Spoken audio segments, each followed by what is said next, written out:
بسم الله الرحمن الرحيم. بسم الله الرحمن الرحيم والحمد لله والصلاة والسلام على رسول الله وعلى آله وصحبه ومن والاه. Welcome everyone to our final session this evening. The session, very interesting topic, relevant topic, and that topic is strengthening our support systems in regards to anxiety, depression, and suicide prevention. And I've been blessed to sit amongst a distinguished panel. We have Dr. Abu Zayd, who is a graduate from Rutgers University and also has his medical degree from Suny Medical Center in medicine. We also have Dr. Raymond who is a PhD in counseling psychology and is a licensed psychologist in New York and a licensed professional counselor in New Jersey. We also have with us Dr. Suzy Ismail, the founder of Cornerstone, a faith-based communication center that focuses on youth identity and relationship building. And we have our dear Sheikh Ammar Shahin, who is also in his PhD. He's an instructor for Zayd Islamic Institute, and he is also the Imam at the Islamic Center of Davis in California, right? And he is pursuing his PhD as a student at the University of Minnesota. And today we will be talking about the topic of anxiety, depression, and suicidal thoughts, right? And we know that, that these issues are mental health issues that has become a major public health concern, right? And that's completely, basically out of control. And we have to ask ourselves, is this only a mental health issue? Right? Or is it also connected to a spiritual health issue? Because the word itself, psychology, when we translate this into the Arabic language, it is ilmun nafs, right? It is the science, of the nafs, the science, of the soul. And when you look at the etymology of the word psychology itself, it talks about the study, of the soul, right? So, inshallah ta'ala, we want to kind of open up this panel discussion by kind of just hearing some of the typical cases that you may deal with or that you may encounter, as counselors, as psychologists, as imams. What are the typical type of issues that you deal with in regards to anxiety, depression, or even suicidal thoughts? Tafadhal, Sheikh. No, Sheikh. Start first. Yeah, tafadhal, inshallah. بسم الله الحمد لله والصلاة والسلام على رسول الله وعلى آله وصحبه ومن والاه واتبع هداه إلى يوم الدين وبعد. More often that when we face a case like this, the first question that comes to mind is the relationship between the individual and Allah subhanahu wa ta'ala. How connected the person is to Allah and how close they are to the deen of Allah subhanahu wa ta'ala. Most of people's problems that they have gone very far away from the path of Allah subhanahu wa ta'ala, the teaching of the Prophet sallallahu alayhi wasallam, learning characteristics and manners and building up their akhlaq and in their life, at their homes.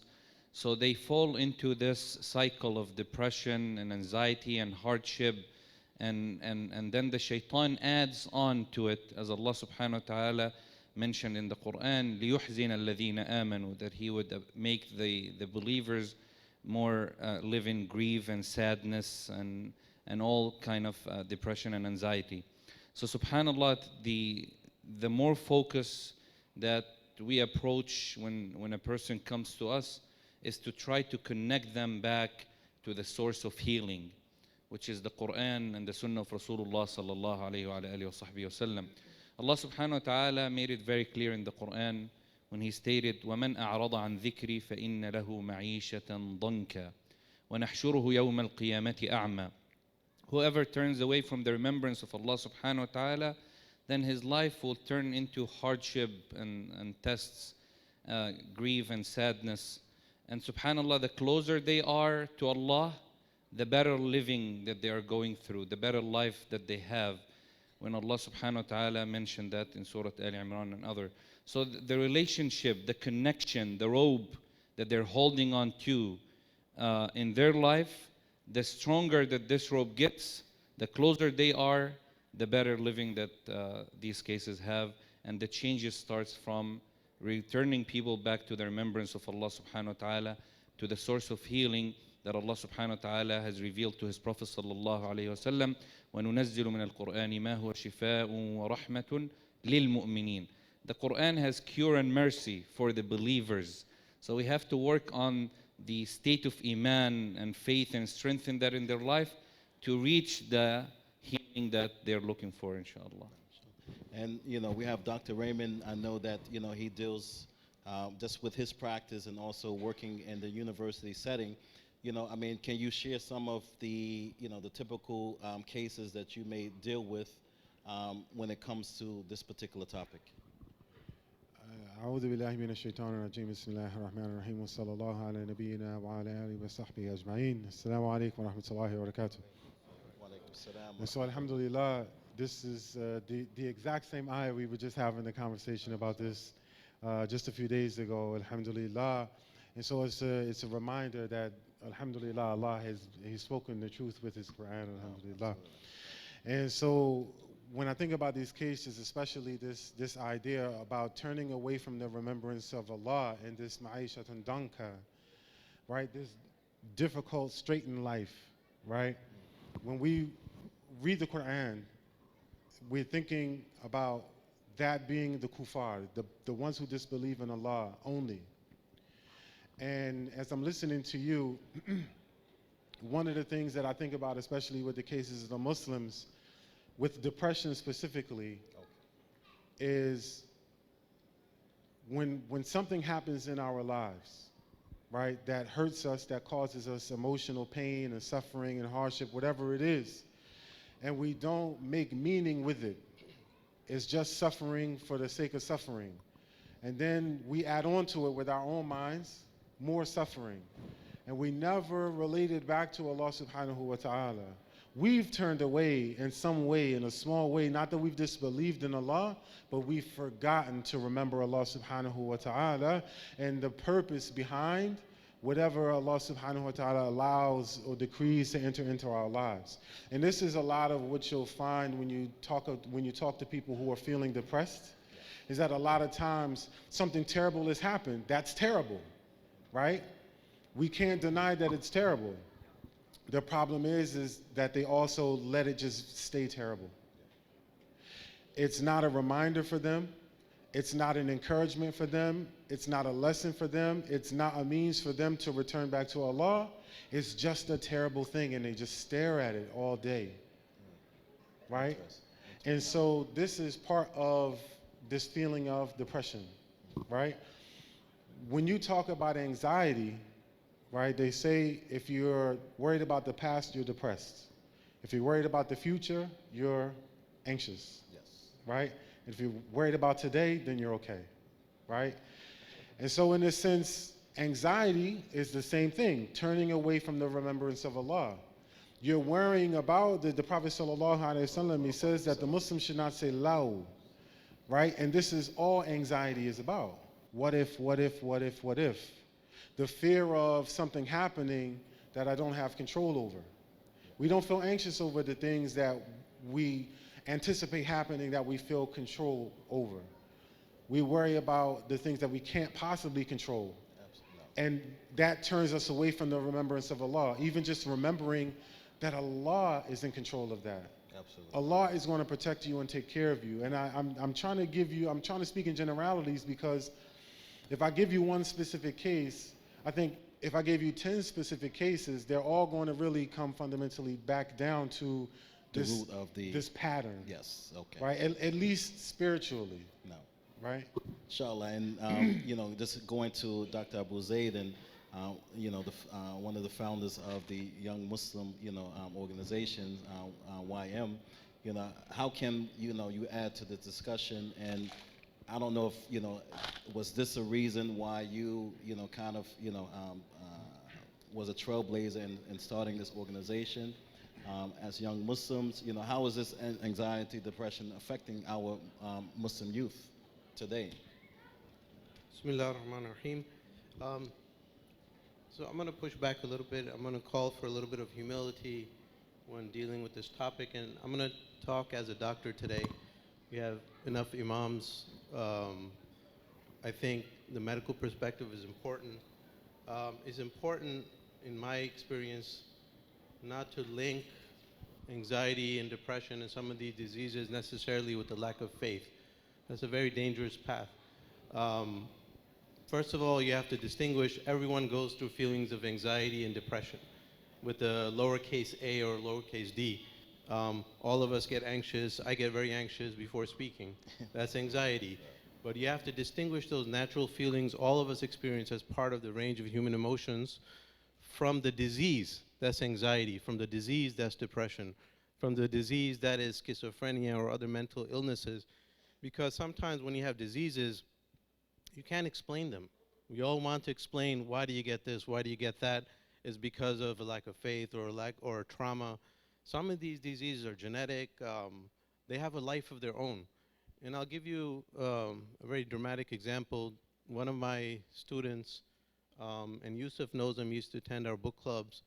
I don't think he had a lack of faith. He was very religious. He was memorizing texts. He was one of the more serious students. He was here in New Jersey Dawah last year. A couple of months ago, he was missing, and his body was found, and it was determined that most likely he committed suicide. Then afterwards, that was a shocker for us. It was a wake-up call. We started talking to the family, and we realized he was mentally ill. He suffered from a disease, and it was masked so well that most of us as teachers were not aware at all that he was sick or that even had an illness. Some of us had some ideas, but it got to the point where he took his life. And I don't think that case was a lack of iman.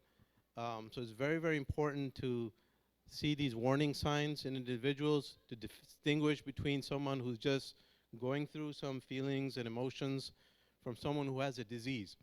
And anyone who's had a relative or a patient or a family member or someone they know that suffers from major depression, suffers from anxiety disorder, OCD, all of these disorders, those are diseases. You can't explain them. You can't rationally sit down and talk to the person, look, this is what you need to read more Quran. Yes, that's part of the solution. I'm not saying, I totally agree with Imam Ammar. That's part of the solution, but don't put in your minds that this is a lack of these things that lead to these disorders. And suicide is so important. We need to see the warning signs. Even as a primary care doctor, I don't know how to treat these illnesses. When I see a patient, if the illnesses are mild, I might get involved, but I know when to step back and refer them to professionals. Yeah. And all of us need to have that sense and awareness to know when to refer people out. So No, I'll continue. Now, Shahin, I was reading a stat a couple of weeks ago. It says 50%, there's a 50% increase of anxiety and depression for girls 17 and below, and 30% increase of anxiety and depression for males 17 and below. And working at, the Cornerstone, Dr. Suzy, is this stat, is this pretty accurate from some of the situations that you have to deal with? And why is it the case? Why is there a discrepancy between, the increase of, why is it impacting more females than the males? أعوذ بالله من الشيطان الرجيم بسم الله الرحمن الرحيم. Jazakum Allah khair for bringing up this topic and for Dr. Abu Zayd moving it towards the difficult topic of suicide, which is something that we struggle with as a community to address. There are more people, more young people in particular, that pass away from suicide, from taking their own lives, than are ever reported. because there is a shame and a stigma and also an element of satr that the families tend to protect. But working on the side where we're seeing people who are struggling with depression, where we are seeing people, young people, who do get to a point where they may be in your office one day and the next day it may be their janazah. It's very, very real. And those statistics that you mentioned, I truly believe in the Muslim community it may be even higher, and we're just not getting the right reports because of the cause of death is often not reported as suicide. So realistically speaking, I think there's two aspects I'd like to kind of just tackle as briefly as possible since we have so many incredible people on the panel. But the why and also the how do we address it? Because we talk a lot, from a theoretical perspective, we talk a lot about examples of the Rasul sallallahu alayhi wasallam and al-huzn when he struggled with sorrow. We talk about Maryam alayha salam and the difficulty that she encountered. But a lot of times the question becomes, well, what do I do? I'm going through this, how do I resolve it? Anxiety is on the rise, depression is on the rise, suicide ideation, cutting, self-harm on the rise. We can't deny that this little device plays a huge role. Not necessarily because of the device itself as a tangible item, but because suddenly we're surrounded by a virtual world that we can't escape. The sense of comparison, the sense of scrolling through Snapchat, through Facebook, through pictures, through images, the sense of being pulled into a constant 24/7 cycle of this person said that, and that person said this, and this one wore that, and that one wore that. This is not self-care. And the process of self-care is something that we've lost. And I think we find the path of the how do we address this somewhere in between what we were all talking about on this panel. We all know the importance of salah. We know that salah was the gift to us. We know that salah in al-Isra wal-Mi'raj was the gift to the Rasul sallallahu alayhi wasallam that elevated him after that aam of husn, after that year of sorrow. But what is our salah exactly, and how does it relate to anxiety? There's something, and many of the psychologists on the panel, I'm sure, are familiar with a technique known as anxiety grounding. And anxiety grounding is often referred to as the 5-4-3-2-1 method. And essentially, it's a matter of stopping that law, Dr. Raymond was telling us, kalimat law min ash-shaytan, right? So when that law, what if I fail the test? What if my mom gets mad at me? What if my husband gets angry? What if I get on the stage and everybody laughs at me? What if? When we have these what ifs, our mind can often go on a rampage. And so there's a process of synapses that actually stops those mind waves. And in the psychological perspective, it's considered this anxiety grounding, 5-4-3-2-1. You identify 5 things that you can see. You touch 4 items. You listen to 3 things. What senses did I do? Sight, touch, hearing. Which am I missing right now? Tasting, but there's one other one. Smelling, that's it. You smell 2 items, and then you taste 1 item, right? So it's a process of utilizing your limbs to remove that psychological kind of that non-stop downhill slide that you can go down. Now, what is our salah? 5 times a day, we are listening to the adhan. When the Rasul sallallahu alayhi wasallam would call to Bilal, radiallahu anhu, and would say, "Arihna biha ya Bilal," give us ease with the call to prayer. We're listening to the prayer. What are we doing in our movements? We are touching as we prostrate, right? Our hands are touching. Our lips are moving, right? Our tongues, we have to actually hear in our minds the words of the Quran that are being recited. And so a practice like anxiety grounding can also be linked very closely to our deen in something like our salah. But oftentimes we'll separate this huge divide. There's psychology and then there's Islam. Or we'll say there is no psychology, there's only Islam. And again, our deen is a deen of moderation where there's a middle road. So understanding how our Islam is a cure for some of our mental health ills is just as important as understanding the beauty of taking pure honey when you're sick, right? That in the honey there is shifa, but reading Quran on that honey before you take it, the shifa takes us from just the physical, medical realm to something higher that's elevated, that's also spiritual. And as an educator myself, working in Islamic schools, alhamdulillah, I've been working in Islamic schools for 12 years. And I mean, just Friday, before coming back to Jersey for the conference, there was a parent, in our office, just talking about her daughter and saying that, her daughter is emotionless, and the mother, just breaking down in tears, saying that she doesn't know that if she returns home, that her daughter is going to be, alive, in her room.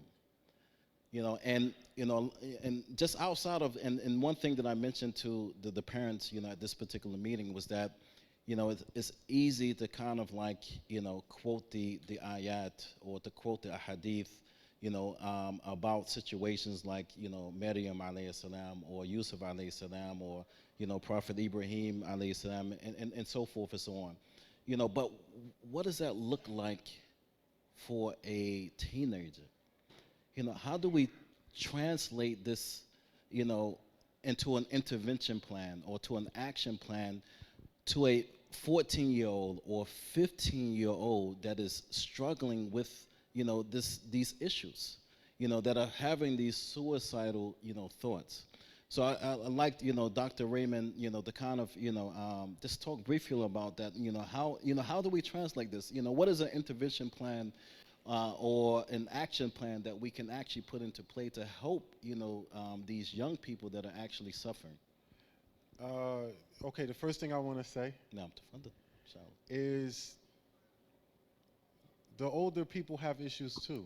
of course. MashaAllah. And when we have these conversations, I get invited to Masajid a lot. No. But the number one thing I get invited for is, talk to the youth. No. As if there are no adults in the community at all at the masjid. And as if all the adults have everything all together. And so one thing that you have to understand, especially as a therapist, right? You two might see this too. I imagine you, all of us, we see this because we all serve the people. That when our children come in and they have issues, those issues are really representations of our issues manifested in the child, No. right? So if you see a child who's struggling with something, you have to ask yourself two questions, right? How have I been part of what's contributing to my child's struggles? And how can I be the solution, right? What part can I play in that, number one? And you want to start trying to educate yourself. Talk to other people who are more knowledgeable than yourself about this issue, right? That's on our part to actually be out and present in the community where you see us walking down the street, you can talk to us. You see us praying in the sufuf, you can talk to us. No. But don't hide in secrecy because all of your children are all going through the same thing. Yes. And all of you in your homes usually are going through similar things. We're struggling with our work. We're struggling with our partners. We're struggling with our parents who are aging. We're all going through the same thing. The problem is what makes our families weak is that we're not holding on to each other. I don't know what Sister Suzy's doing that's working at her house that I Okay. can do at my house. No. Does that make sense? Yes, absolutely. And so you need to start doing these things first before you even begin to try to help the child, because that's like when children, you've all seen this, when children, they come and they do therapy with us, they come to school, they sit with the imam, they sit with the doctor and they have these conversations and they're very helpful, they're reparative, they feel charged, and then they go home and then the home environment is toxic. And it triggers it, once again. And so this is the beginning of really where the change needs to happen. And sometimes it's not all crazy. You're not getting high in the house and doing. Sometimes it might be that you don't tell your children you love them. You don't spend time with them. You don't let them know that they're important. You don't have a lot of healthy interactions with them. You feel like I pay for school, I buy you clothes. This is alhamdulillah. Like, what more do you need?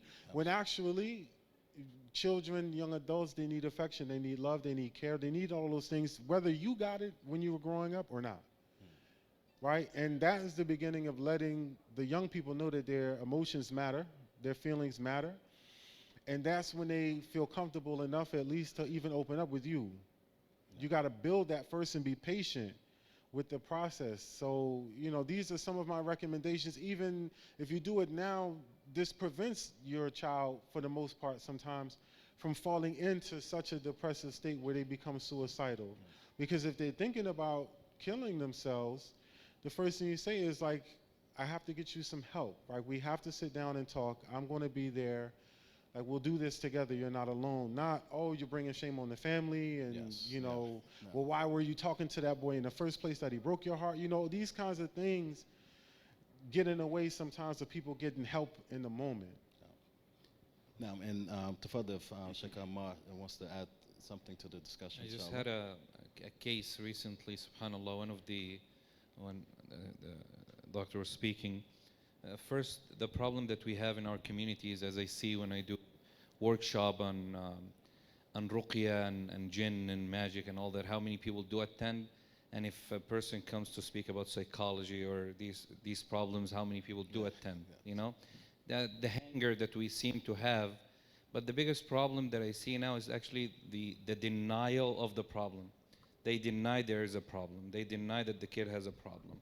They just tell you, oh, he's not listening. I had this case where the parents came, and usually the parents comes a little too late. You know, when they figure that there's a problem, they come too late. So they came to the masjid. I said with them, we spoke that the father has a problem with the son. And they start shouting at each other and so on. So the father left, and I spoke to the son by himself. He told me, subhanAllah, one of his biggest problem in the house, that they do not recognize anything good that he does, but they only blame him for the wrong, even if it's minor. You know, he gets all A's but one B. They don't say, mashallah, next time, inshallah, all A's. No, they say, why that B? Why you gotta be in the... So they don't recognize him. And he said, my father doesn't sit and talk to me. You know, I have this robotic, and I want to show him, but it doesn't seem to interest him. So I have other people that I talk to, I have other people to speak to, and they don't recognize that I'm having a problem with them at the house.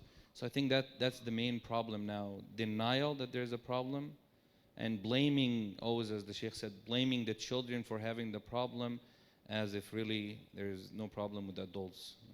And that's one of the things I wanted to segue into is social intelligence.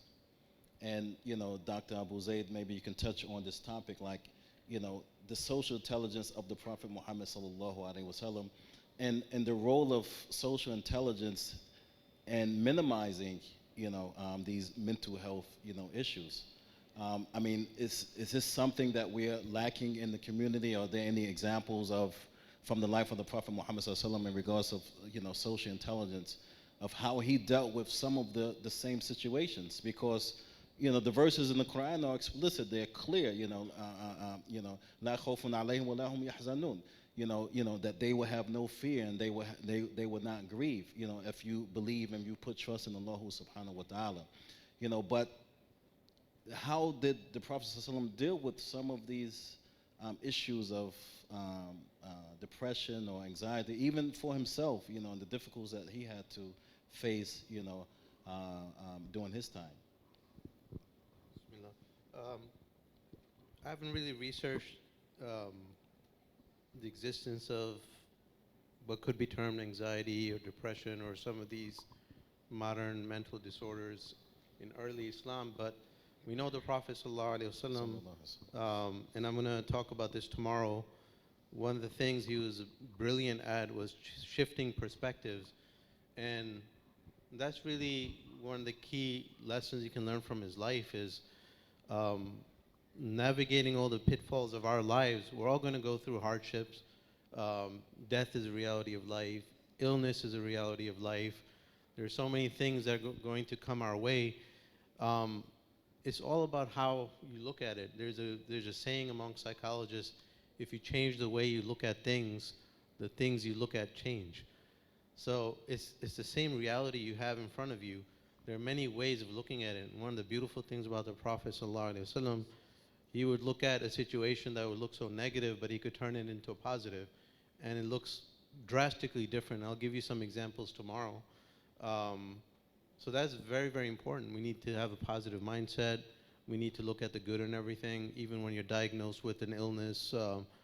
I mean, I have every case almost every single day. Someone comes up with cancer, and we have to break the news. And A lot of them are Muslim, a lot of them aren't. We try to help them cope with that and try to look at it positive. It's just something else you have to deal with. It may make you stronger in the long run. So shifting perspective is very, very important. And there's so many wonderful examples from his life where he just changed things around. Like the old woman, she came to him and she asked him, O Messenger of Allah, make dua that I enter paradise. And you know, you could imagine, she was a Jew, she was very elderly. You could imagine we don't know what state she was in. She was probably ill, she was elderly, she was probably going through feelings of despair. And being on top of that, she was a woman in a society that is stacked against women. So she's asking for the Prophet's intervention, make dua that I go to paradise. And then he needed to shift her perspective, so what he did was he wanted to do it in a humorous way. So he said, no old woman will enter paradise. Innal jannata la tadkhuluha ajuz. And then she became very sad, even more sad. And then he wanted her to experience that so he could lift her up. So he said, look, no one will enter paradise as an old person, an old woman or an old man. And he recited the verse that everyone will be renewed and young. So he shifted her perspective that she will enter paradise, most likely, and she will be very young.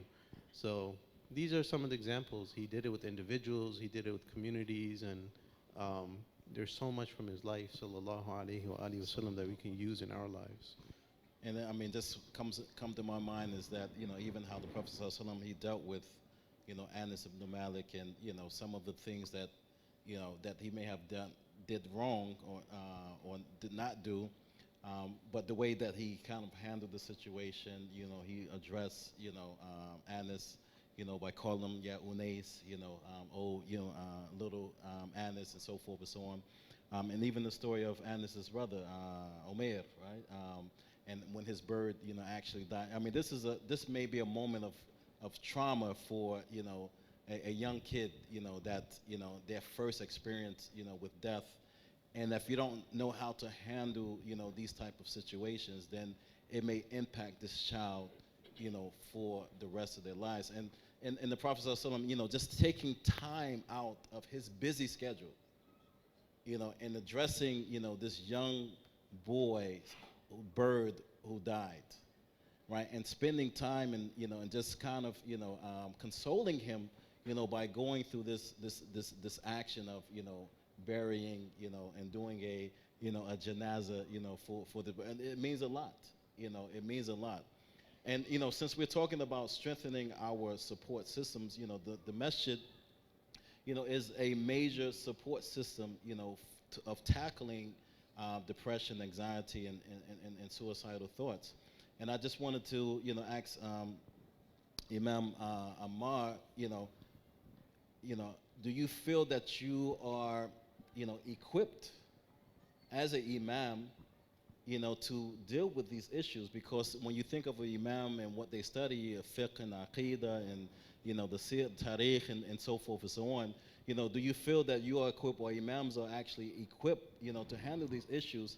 And if not, I mean, what else can, you know, we do in the community to kind of support our imams and our massages in this area?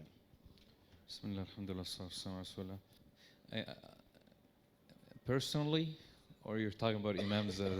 I can't judge every imam in the United States, whether they're equipped or not. Inshallah, they're all on khair and barakah. But we have to do respect specialty. We have to be able to look for help and seek help when needed. An imam here is taken as imam who leads salah, does janazah, does ghusl, and they expect him to do aqiqah and wedding and everything, and to become a psychiatrist and, you know, and counseling. Some imams are not equipped with that. And they have to face that reality that they need to seek an outside help, where these topics should be touched based on in the masajid, where we bring people like the doctors here and the specialists and the sister, may Allah subhanahu wa ta'ala reward all of them, and we bring them to our masjid and we invite them and to have workshops and to increase the awareness among the community. Yes, we do, as recommended by some of our scholars and our mashayikh, to study some psychology and ilm nafs and to understand how things are, but we might not be fully equipped to deal with a lot of cases. And I've seen it a lot when people come, as I said, they come to do the easiest way, just perform ruqya and read on me. Yes, I know the Quran is cure, and I believe in that from the bottom of my heart, and I believe that the Sahabi read Surah Al-Fatiha, the man was cured. It has to do with how much you believe in the Quran. But some cases we do need more help than just an imam getting involved or giving a lecture or khutab.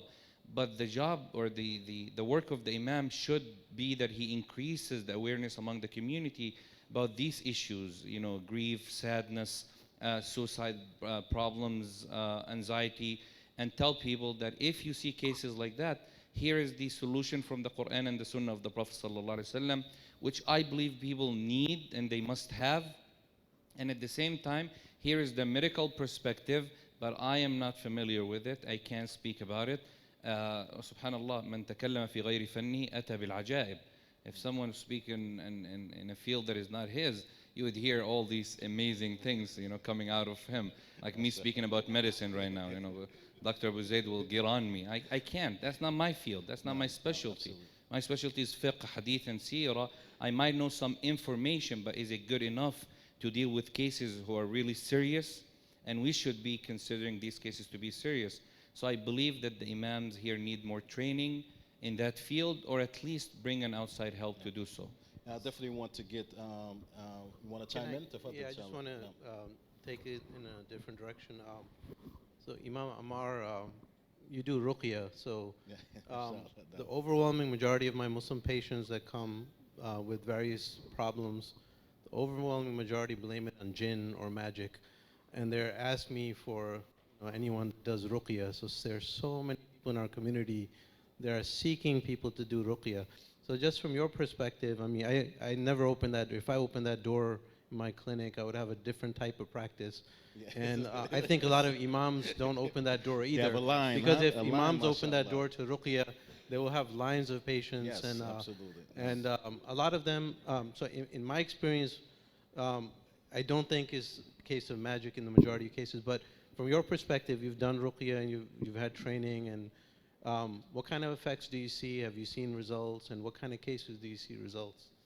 Out of all the cases we have, we're talking about more than 80% of people who need medical treatment, medical attention, then ruqya and treatment. A lot of people, as I said, they have this hanger where they want to hang their problems on. So the easiest escape out is that somebody have done magic or jinn or that. Few cases they do have problems, and we could see it. But majority of the cases, they really need special attention. They need to see a doctor. In those cases, does ruqya help as an accessory? The spiritual level does help. The ruqya, it's how much they believe in the ruqya and the treatment. As the same as the medication. There are people who only take medication, but they don't believe medicine could do anything for them. Yes, it does have an effect, but the belief plays a big role in this field. So when the Sahabi, the hadith by Imam Muslim, when the Sahabi read on the man, and Rasulullah asked him, as Muslim Imam Ahmad mentioned, he said, how do you know that Al-Fatiha is a ruqya?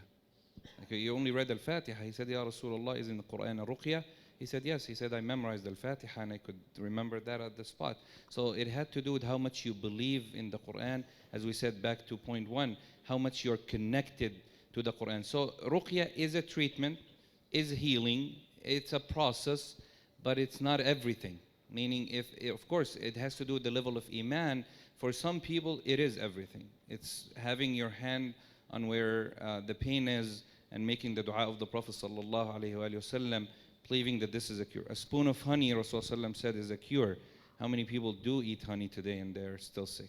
Zamzam is a cure. How many people drink Zamzam and they're still sick? So it has to do with how much belief and a spiritual belief or level of spirituality that they have. And I know Sister... Jazakallah khair. So the Imam had mentioned something important. He spoke about speaking from your own experience, or what you are most experienced or expert in. I think one topic that is important to speak about from the mental health perspective is why it is Muslim women that we are seeing so much of a higher incidence in terms of mental health difficulties. And I think that's something that I would think I could speak to. But, you know, when we look at our masajid today, honestly, Brother Yusuf, you know, as you were mentioning our masajid as a place of healing, a place of spiritual wellness, a place of a positive mental health, internally, I cringed a little bit, because I cannot tell you how many young women come to our offices telling us that it is in the masjid that they were shamed. It was in the masjid that they were sexually abused. It was in the masjid that they walked in wearing a shirt and pants and were told to turn around and leave. It was in the masjid that they were turned away from Islam. So we can't sit here and say that our masajid are places of healing. We can't sit here and say that our conferences are welcoming of women and men alike, because that's not the case. And I think realistically speaking, if we are going to address mental health as an ummah, then we need to address the mental health of our women, because they are our mothers, they are our daughters, and they are our sisters, and we don't do that enough. And just to kind of, you know, continue too, because again, we want to, you know, end this panel discussion with, you know, with solutions that we can actually, you know, build upon or, you know, work towards. And I know that, you know, Dr. Raymond, that, you know, he did some training before with some imams on this topic or similar topic. So I want him to kind of, you know, address, you know, what actually took place, you know, and how did this, you know, initiate? Yeah, so alhamdulillah, one of the first things that one of the comments that I wanted to make that I've been holding on to is, you know, we're all members of some community somewhere. You know, we all have a masjid that we believe is our home, right? And so we have a responsibility over the community too. We have a responsibility over each other's mental health too. And so while it's easy for us to talk about the Ammar and, you know, the importance for them to get training and to get help and all of these other kinds of things, I also want to encourage the community. It's our duty to advise the imam, right? If you feel like this is an important issue in your community, don't blame the imam if the imam is not the first front runner with this issue. Band together and bring it to his attention. Call to him and say, listen, this is an important issue to all of us. We're all struggling. You see us all struggling. You know, let's work collaboratively to get this done. Right? And so this is one of the first advices that I would give. I know that whenever I go to any masjid, I introduce myself. This is who I am. This is what I do. Do you need any help with anything? Right? First and foremost, offer yourself, your service to the community, number one. One of the things that we do, alhamdulillah, we do, and I know Sister Suzy does something akin to it too, is we do a lot of counseling skills training for the Ammar. And I've designed it where it's like graduate school. Like everything that I learned in graduate school, we try to condense it. Know that you're not a therapist, right, when you walk out the room, but so that you don't say insensitive things to the people that come for help, so that you can start to pay attention to emotions, so that you're more likely to pay attention to your bias. I heard so many just horror stories where, you know, the women are being mistreated in these relationships, and the only person that they have as a resource to turn to is the sheikh, you know, from her background, who really also kind of favors the guy and gives him a blank check because he's a man, or because the imam doesn't want to get fired, and if he does too many things that the men don't like, they're going to kick him out. Yes. You know, so we have all of these issues, right? And it's for us, the community, me as a leader, number one, to go in and train the Ammar, but us as community members too, to go in and sit with the imam and say, these are our needs as a community. How can you help us address them, right? And encourage the Ammar to sit with the therapists, be welcoming, especially, and I want to say something, I've had this happen several times, and so it's not a coincidence that a lot of female therapists will go into a masjid and offer to help, and they get the runaround.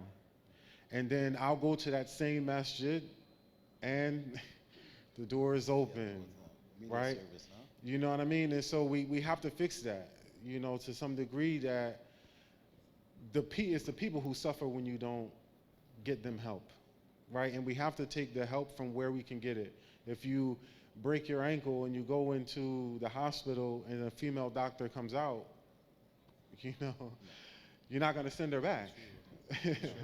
You know what I mean? And so in this sense, we have to be much, much more open and collaborative with each other from all of our respective professions to help. All we want to do is serve the community. The imam does, the therapist does, the physicians do. Let's work together with each other as community members, and this will be my last piece of advice. They're not going to say this to you, right? As community members, make it easy on us to help you, right?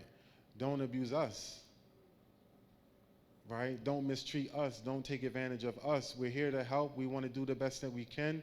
A lot of times, I know for myself, we're helping you for free or during our time where we can be with our families. We're giving a lot. Alhamdulillah, Allah has given us this ni'mah where we have it in our hearts that we want to serve as an ibadah to Allah.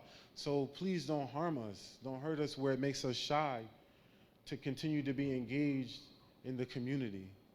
Jazakumullah khairan. And we definitely want to, get the audience involved, shortly. And I wanted to go back to something that Dr. Suzy mentioned, which was the telephones. And I just want to, get your input about, social media and, popular culture, and how has these things, impacted the increase of anxiety, depression, and suicide, or, was it something that was the numbers the same in the past? It just wasn't, spoken about, or is these things actually triggering, the rise of these mental health, issues? Because there's, a few years ago there was a famous, book out there, and that was turned into a TV series, which is 13 Reasons, Why. And a lot of our young people were attracted, to this book or attracted to this TV series where this young lady basically, kind of outlined 13 reasons why that, she would need to actually commit suicide, and it was connected to, bullying or what she felt was bullying, or she felt that she wasn't being supported. So what has changed? What is the root cause of all of this, for these numbers to increase drastically? So I think realistically speaking, when someone comes to a point where they are ready to take their own life, whether it is a child, a teenager, an adult, it is because they've lost hope. That sense of hopelessness can be rooted in a lot of different things. It can be rooted in a household that's rife with domestic abuse. It can be rooted in past trauma that was never relieved. It can be rooted in drug abuse. It can be rooted in so many different avenues. But when we look to, for example, just last year, I believe it was, there was a mother who was very well involved in the community in the Virginia and the Adams Center area. A mother well known in the community, children, family. She took the lives of her children and her own life. And to this day, there's a lot of questions about why. It happened 2 weeks after another mother in Florida took her own life as well as the lives of her children. When we talk about the impact of social media, when we talk about the impact of the phone, the iPads, the laptops, just how surrounded we are by images and information, there is definitely an overload at times. So again, we can't deny the fact that sometimes looking at a screen and looking at someone's highlight reel of, all the happy smiling pictures of them and their family, them and their spouse, the children, there can be a sense of envy that develops in our heart, and that envy can lead us to start to question our own lives or start to question whether or not we're doing okay. And it can lead us to that path of thinking that maybe I'm not doing okay. Maybe my life is not good because it doesn't look like this. And that can also lead towards paths of depression. But again, there's no one direct line, and everyone's story is different. And when you see those who struggle with suicide ideation, I'm glad you brought up the topic of 13 Reasons Why. I remember a few years ago when that show first came out on Netflix, I was the guidance counselor in an Islamic school, And the teachers were coming to the guidance office and they were showing us that a lot of the middle schoolers were writing on their papers FML, and they couldn't figure out what FML was. So we started digging and went onto urbandictionary.com. We're like, what is this? And this is 6th, 7th, and 8th graders. So we're talking about 11, 12, and 13-year-olds. And it turned out that FML was something from the show 13 Reasons Why. That was F, a bad word, my life. And essentially, it was a call for help. Essentially, it was when someone said this FML, it was code for I want to kill myself. And we had an entire Islamic school of middle schoolers, 11, 12, 13-year-olds, who not only knew what this word was, but had watched these episodes, the episodes that were filled with very, very obscenely graphic images of what this young woman had gone through in order to take her own life. And what concerned us more than anything else was that our children were identifying with this young woman and were feeling those similar pressures and strains, and we didn't even realize it. So long story short, is copycatting a something that happens with suicide? Yes, it is. And so the more that we hear about it, the more that we talk about it, is it possible that people explore it more? Yes, but it also increases awareness. And if we are able to understand that it exists, that it's happening, that our children and our adults and our mothers and our fathers are feeling this, then we can start talking about it and having the tools to address it. And go ahead. I want to say something real quick, alhamdulillah, that it reminded me of. And it's that having suicidal thoughts can be very common, more common than you would think. And the one thing that I tell people a lot in therapy is, just because you're having a thought about dying or killing yourself or allowing yourself to die or not wanting to be alive anymore, I know that it doesn't always mean that you want to die or that you want to kill yourself, right? But what it always means is that something's hurting you enough to make you feel like that. So whether you want to do it or don't want to do it, that's another discussion to be had. But if you're having those kinds of thoughts, something's going on within you that's hurting you enough, and that's a warning sign that you need to do something about it. And so I want to remind you all that if someone around you is talking about feeling suicidal or talking about not wanting to wake up, or I don't care if I go in traffic and get hit, or anyone saying something like that, if you were to say, oh, that person's just doing it for attention, even if you're right, there's still a problem. And I think that sometimes we kind of get, that gets lost in translation. Someone once asked me, and I'll stop my comment with this, someone once asked me, you're a therapist, how do you know when someone's really sick or when they're pretending to be sick? And I said back to them, if they're pretending to be sick, they're sick. No. Because only a person who is not well will pretend to not be well. Absolutely. Right? And so this is just a reminder for you all to pay attention to the things that people are saying or doing. Is usually a sign that they need help or support, love and encouragement. They need someone by their side. And now, Tafadhal, do you want to, because I want to stay on this topic for a little while. On the topic of suicide, from a primary care perspective, they teach us to ask a few questions. One is suicidal ideation. Have you thought about hurting yourself or killing yourself? That's the first step. And then we kind of take it further and we ask them, have you ever had a plan? So that's important. You can dig, to try to see at what severity the problem is. Like if they actually thought about specific steps, then the problem is much more severe. And you need to be aware of hotlines. There are suicide hotlines out there. In those situations, you need to err on the side of caution. I'm sorry, go ahead, I'm so sorry. This is such an important issue. You're touching on points that I actually wanted to bring up, so chime in at any moment, inshallah. If you're suicidal, make sure you get help. If you go to the hospital trying to get help, make sure they help you. If you know someone who is suicidal and you go with them to get help, make sure they get help. No. We used to have this joke at Rutgers where I've had to have people involuntarily committed into the hospital, and we used to say they'd be on the bus by the time you get to your car in the parking lot. Because we take them to the hospital and they turn them right around.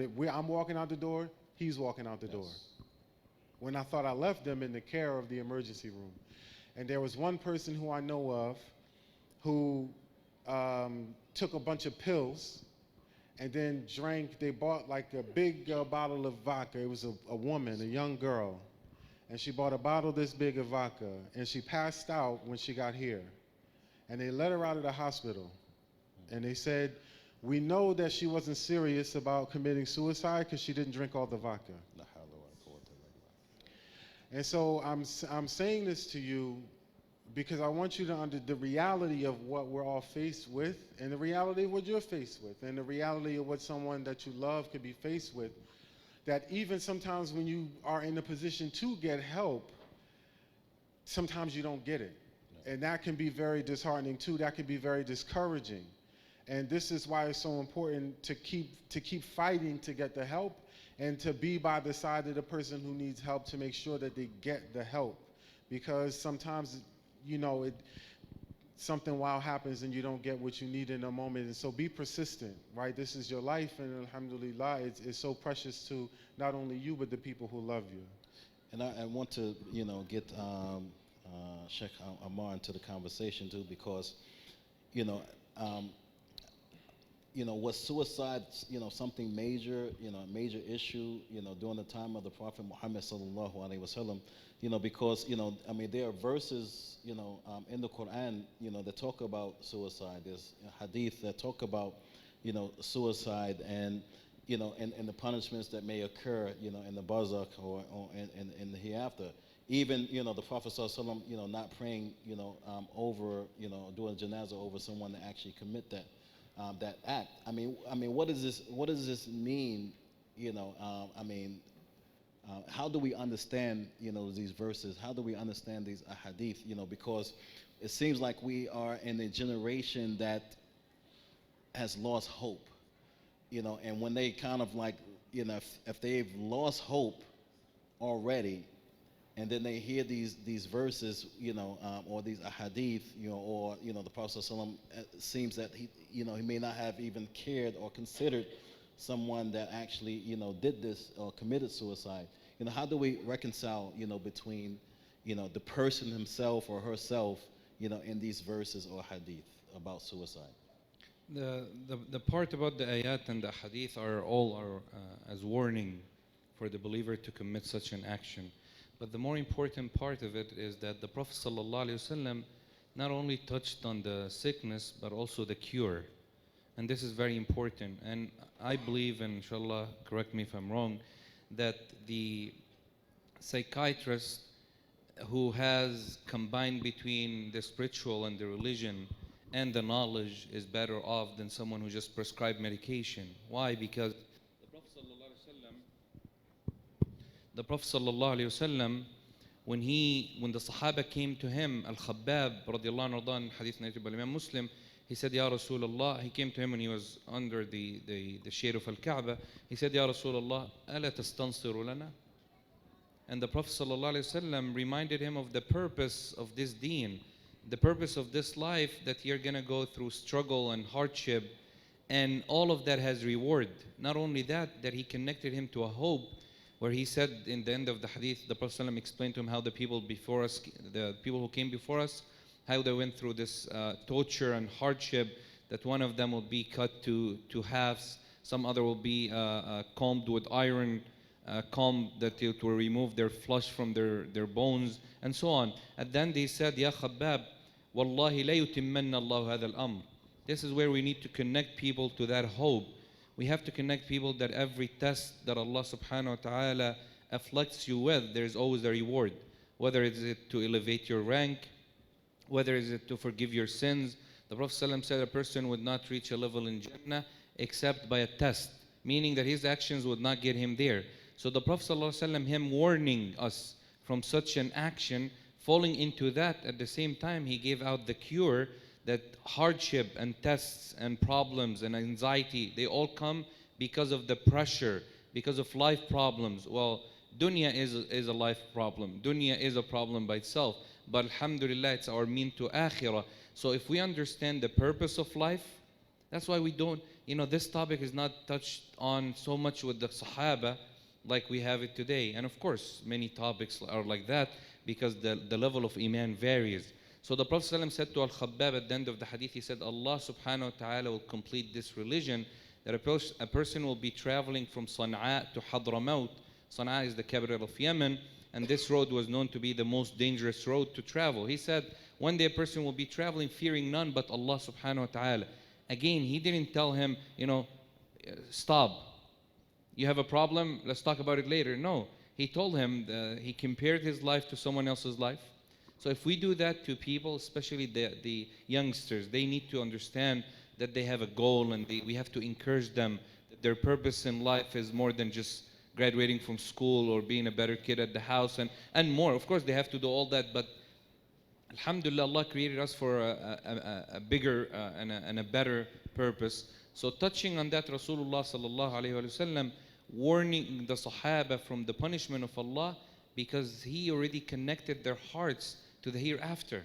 He said in the hadith of Imam Muslim that the fitan will come one after the other, where a believer will think that this is his last fitna. If Allah afflicts him or strikes him with a fitna, he will say, that's it, هذه مهلكتي. This is the one that's going to destroy me. Then, alhamdulillah, it will be released. Then another hardship will come. He'll say, well, this one.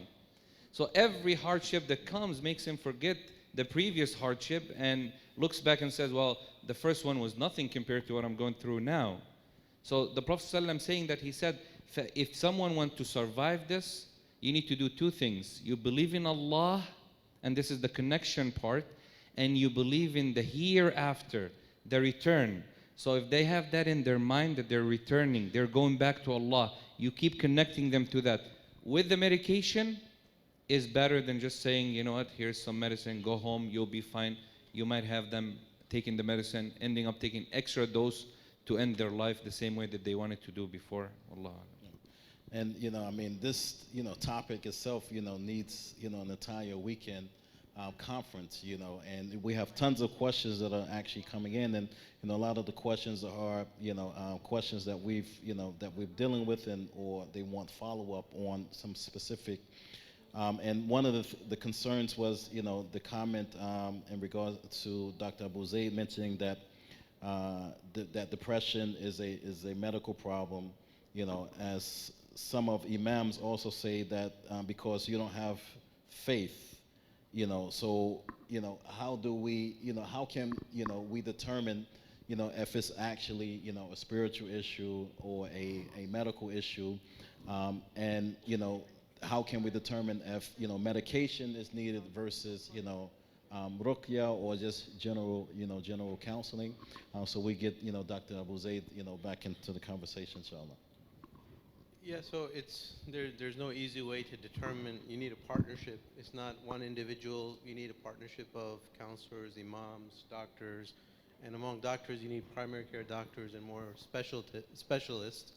So what I would say is, I see, when I say anxiety and depression, I'm not talking about people feeling sad or fearful. That's normal, right? We're talking about there's a specific major depression is a specific diagnosis that has specific criteria. So like that's my background as a doctor. That's what I'm talking about, and that's a lot of the cases out there has to do with that. So in my experience, it's not from a lack of faith. And many years ago, there was a major speaker. I'm not going to mention his name, but he made a comment that all depression, something to the effect. It was over 10 years ago, something to the effect that anytime you have depression, it's from a lack of iman, and we need to link people to iman. And I sent him a long email, and he read it, he considered it, and I think he changed his position, and he no longer says that. So sometimes we say irresponsible things. There are many diseases that Allah created as part of His wisdom. We can't explain them. It's not mathematics. Even physical diseases like diabetes and hypertension, everyone wants a reason. Why do I have high blood pressure? It's because of what I ate. Why do I have diabetes? In many cases, it's from our lifestyle, but there are many cases where diseases happen. It's the qadr of Allah Azza wa Jal. So don't always look at reasons. And when it comes to mental illnesses, I don't think as a general rule it's from a lack of faith. From my own experience, from family members and dealing with patients, when I started practicing, one of the things that shocked me is how prevalent mental diseases are in the Muslim community. I always thought, we're protected, and when I started out, I think it's a higher prevalence in our communities than other communities, and I was really surprised by that. And I'll say another thing that's really important to say: we need more Muslim psychiatrists. There's a crisis of having a shortage of Muslim psychiatrists we can turn to. I agree with Ammar. For a psychiatrist to be effective, he has to understand the patient. And a lot of times, non-Muslim psychiatrists are not on the same page. They don't understand our family values. They don't understand our faith. And in some situations, they make the situation worse, especially when there's family issues involved. It's not a general rule. There are great non-Muslim psychiatrists as well. But there's such a shortage of Muslim psychiatrists. I just don't know who to send people to. There was a friend of mine from our community who's a Muslim psychiatrist. When I found out he's practicing near me, I was so happy. I got his card. And after a week of giving his number out, patients called me, well, his office is overbooked. He doesn't take any new patients. So the need is so overwhelming that we need more young students who are thinking about medical fields go into psychiatry, because it's overwhelmingly dominated by non-Muslims. And part of being a good psychiatrist is understanding the whole community, what the patient's dealing with, the family issues, family dynamics, the faith, and things like that. So it's very, very important. At the end of the day, the diseases need treatment. A lot of them need medicine. A lot of them can be managed without medicine. How do you know? You need a good doctor, and you need a good psychiatry, you need good counselors to try to recognize these things. And I have a question from a parent directed towards Dr. Suzy, and this parent is concerned about her daughter and having sexuality issues to the point where she's either given up Islam or thinking about giving up Islam. Can you kind of, just talk about, this particular issue? I know that, a lot of times these issues, just like fatwa, just like Islamic rulings, there's, specific circumstances and, ways that you have to address specific individuals, but, from the, connected to the topic, why is there so much pressure on this particular child, that they are concerned about their sexuality, or even thinking about or have given up Islam?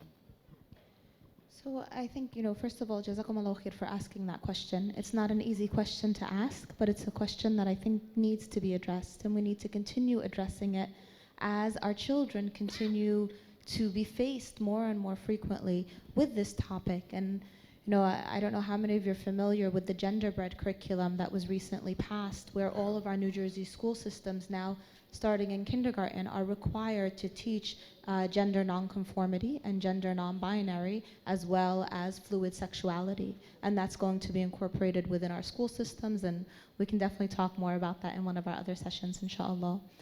But for the mother whose daughter has come to speak to you about her sexuality, first of all, appreciate that she has opened up to you. Even if she has come to speak to you after you found emails or text messages, the fact that she is having this conversation with you means that you still have a link to her. It means that you haven't lost her yet. It means that she hasn't lost her family or her deen yet. Don't lose her. Don't turn her away. Don't tell her that's it, you're done, astaghfirullah, how could you do this to me? She, just like so many of our youth, are fighting against a battle that we've barely even scratched the surface of. Turning sexuality into an identity has been one of the, unfortunately, smartest strategies that has affected or impacted faith among our youth and among our adults as well. Sexuality is not an identity. And I know saying this on a public platform can bring, a whole slew of negative repercussions, but sexuality is not an identity. It was never an identity until about maybe 20, 30 years ago, when suddenly this push to make sexuality an identity, a label, a definition, completely changed the way that we view heterosexuality, homosexuality and all the other sexualities in between, demi, pan, and so many other types of sexuality that our children are struggling with. So first and foremost, tell your child that her sexuality does not define her. It is not an identity. If she has not acted upon that sexuality, then it exists as a desire. It exists as an attraction. It exists as a social phenomenon that is coming from many deep places and many different areas, but sexuality is not an identity. And we need an entire session just to talk about this because it is that prevalent, and the next generation is going to be struggling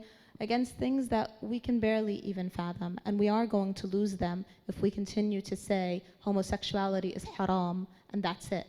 Because there's a lot more that we need to talk about with our children. And you know, just before we wrap up with our final advice from our panelists, just have one last question from the audience, directed towards Dr. Raymond. And the question is majority anxiety a form of waswas, a form of whispering from the shaitan, and how do you deal with it, or how do we deal with it? أعوذ بالله من الشيطان الرجيم بسم الله الرحمن الرحيم. Look, I don't know that there's a way to quantify how much of it is the waswasa of the shayateen or what have you, right? I think that it's always going to be, to some degree, a mix of that, because a lot of the whispering is whispering that comes from your own self. Now, how much of that might be encouraged by, the shaitan, going like that, right? Yeah. Right, like, so there's no way really to know, right? I think that question is an important one, but also, even though it's important, immaterial, right, to the importance of you getting help. You need to get help one way or another, right? One brother came to me suffering with severe, debilitating anxiety, like his world was crashing in because he was dealing with so much anxiety. And he was about to lose his job, he was struggling at home, I mean, it was just a mess everywhere. And he thought for himself, well, I just have to deal with it, because if I don't just accept it, it means I have weak iman, or I'm a terrible person and Allah is punishing me, and that's why I have to go through it. And all of these kinds of other thoughts, right? But the reality of it is that it was something that he still had to face and work on. And so the first step was really getting him to see that regardless of whatever the origins are, like you thinking that you're terrible, or it's the whispering of the shayateen, or it's Allah's decree, or any of those other things does not negate the fact that it's something that we still have to treat and try to remove from your life as best as we can, right? And so this is the first step, right? The second step is to say to yourself, to some degree, what purpose does the anxiety in your life serve? All of the things that we struggle with in our lives, to some degree, if it's not necessarily just a medical issue, a lot of times it'll be because it serves a purpose in our lives. Our fears, our anxieties, our depressions, our worries, our self-esteem, all of those things, low self-esteem has a purpose in our lives, right? It reinforces a negative idea we have about ourselves, and so we walk around all day rejecting all the positive things people say, and then accepting all the negative things that people say. Why do we do that? Because it reinforces the definition that we already have of ourselves, right? And so with anxiety, you have to say to yourself, what does my anxiety do for me? Whether it's good or whether it's bad is not the issue, right? That anxiety for that person, he felt like it was protecting him. As long as he worried about things, things wouldn't go wrong, right? So as much as he wanted to get rid of it, he needed to hold on to it, because if I don't worry about things, then something can go wrong, right? And you see how now it's a circular thing that he's creating in his own mind. Now, how much of that is the shaitan like, you haven't worried about such and such a thing in a while? Because the thoughts may be mixed, and you can't distinguish between your own thoughts versus right. But what's most important is we still need to understand how are we going to get through it. No. And it just came to me too, like, I mean, just the concept of narcissistic to be, and this whole, the story that goes behind, this particular, character, and at the end of, that he was so into himself, and at the end, that, basically this person, kind of, took his life, I mean, are we kind of like falling into the same trap where the social media, selfie, generation, is displeased and dissatisfied, with how they look or how actually people perceive us, to the point where, if we don't feel appreciated, if we don't get enough likes or loves, on our Instagram or our, Facebook, that we may end up in the same state as, this particular, mythological, character, so I don't know if anyone wanted to make any final comments, on this particular topic before we actually wrap up, inshallah. So, in concluding, we, again, just to, draw everyone back to, the topic of the discussion is strengthening our support systems. So I'd like for everyone to kind of give their last advice, 60-second advice on, how we can actually strengthen our support systems, for anxiety, depression, and suicide. So we start to my right, Bismillah, inshallah. alhamdulillah, sallallahu alaihi wasallam. I wrote a small booklet before I came on 30 ways to connect or to escape anxiety and hardship from the Quran and the Sunnah of Rasulullah sallallahu alaihi wasallam. But I believe the most important after I heard today is that we work on a parallel session between psychiatrists and spiritual healing, or imams if you want to call it. We both, Rasulullah sallam said, when Allah subhanahu wa ta'ala decreed upon his servants disease, he always brings with it the cure. عَلِمَهُ مَنْ عَلِمَهُ وَجَهِلَهُ مَنْ جَهِلَ. So we need to take both routes. Taking one or being extreme on one side, thinking medicine would not do any good, or thinking the other side would not do any good, is always wrong, ummatan wasata. But I will end inshallah with the dua of the Prophet sallallahu alaihi wasallam. And there are so many things after iman and good actions.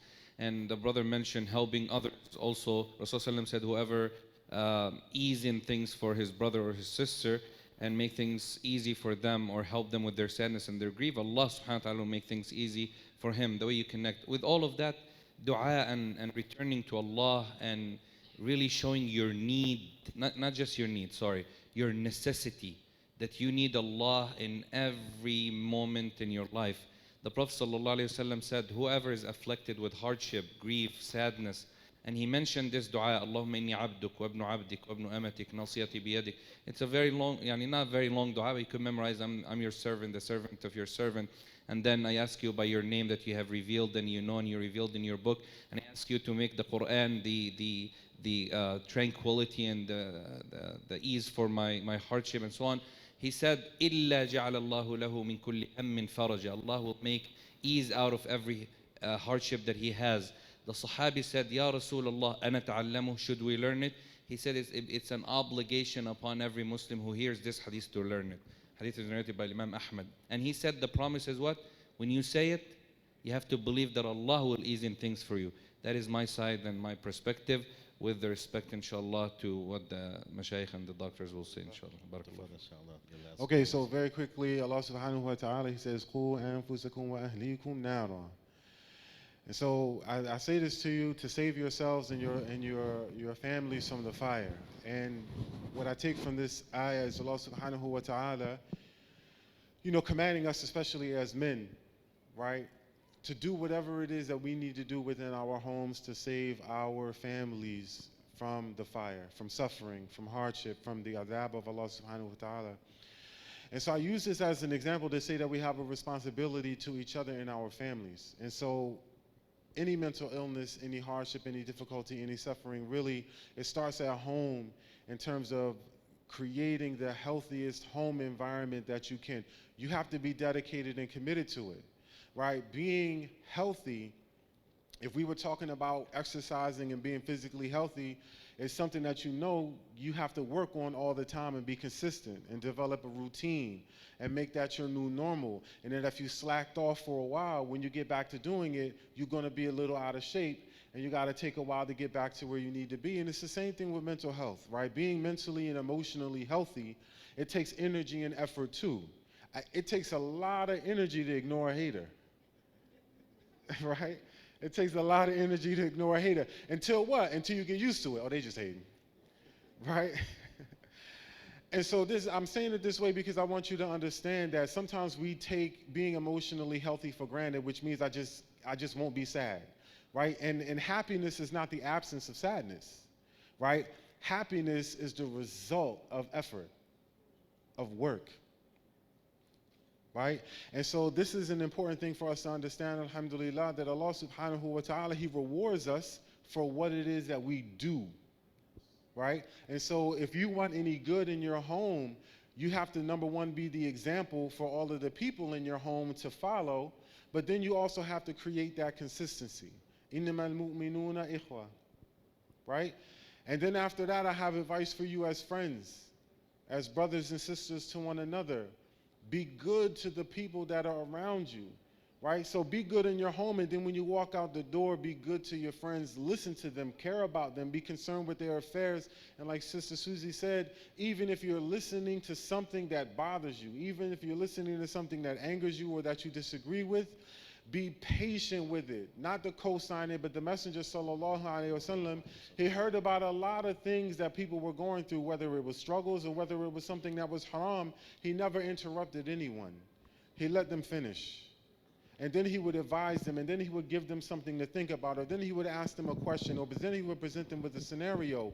This is the sunnah just as much as the sunnah is to grow your beard, or to pray in the masjid, or to wear hijab. All of those things are the sunnah, but being good to your family and to your brothers and sisters, this is the sunnah. This is an ibadah from Allah to Allah subhanahu wa ta'ala.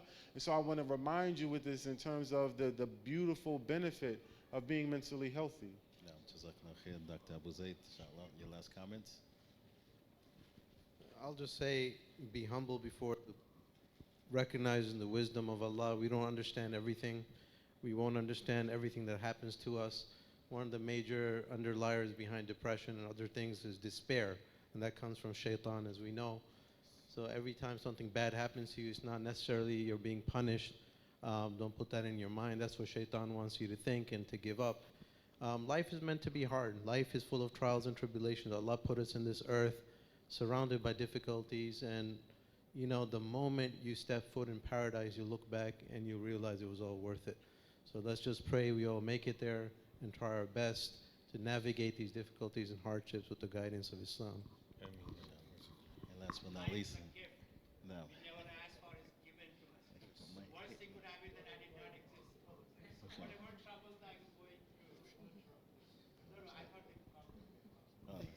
Jazakallah khair. I think those are beautiful final words. Just to slightly add to them, husbands, you know, throughout this conference, hug your wives, take the children, spend some time and give your spouses self-care time. Wives, mothers, daughters, don't be afraid to ask. As women, too often we struggle in silence because we are expected to hold down our households, to work jobs outside of the home, to look great, to do a million different things. Don't be afraid to ask for help.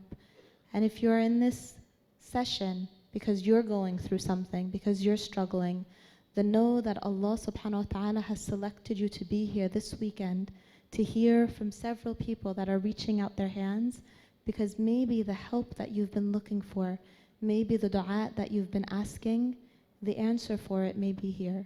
So may Allah ease all of our journeys and allow us all to be in the best mental and spiritual health always. And if your wife is not here, be patient. Sure. And, you know, I mean, conversation is extremely important. You know, I mean, just lend an ear, you know, to someone. You know, I mean, that means, you know, a lot. You know, especially myself as an educator, as you know, just dealing with, you know, the youth. You know, listening, you know, to them, you know, is extremely important, right? And you know, for the audience here, you know, I mean, my second advice would be to make sure that you communicate with our panelists throughout the conference, and take their contact information and visit, you know, their websites, and you know, they are doing, you know, wonderful service, you know, to humanity and to the Muslims, you know, in particular. And inshallah ta'ala, we definitely want to end, you know, on a note of hope. And we know that Allah subhanahu wa ta'ala, He only tests those who He loves. right? And that for any difficulty that we go through, whether it's a prick or, any type of pain that we feel, that this, is a way or a means that Allah subhanahu wa ta'ala is removing, removing a sin, from our lives. And we ask Allah subhanahu wa ta'ala to continue to strengthen, our institutions, our Islamic institutions, that are providing these services to tackle, depression, anxiety, and suicide, and to equip our leaders and our imams, with the necessary skills and the qualifications so that they can deal with these issues. They can deal with these issues, inshallah, in the proper way. So we again thank you for your participation. Thank you, for your patience here this evening. Again, this is an extremely important topic that we did not do justice to, in this 1 hour and 20 minutes. جزاكم الله خيرا سبحانك اللهم وبحمدك ونشهد أن لا إله إلا أنت ونستغفرك ونتوب إليك. السلام عليكم ورحمة الله وبركاته. بسم الله الرحمن الرحيم.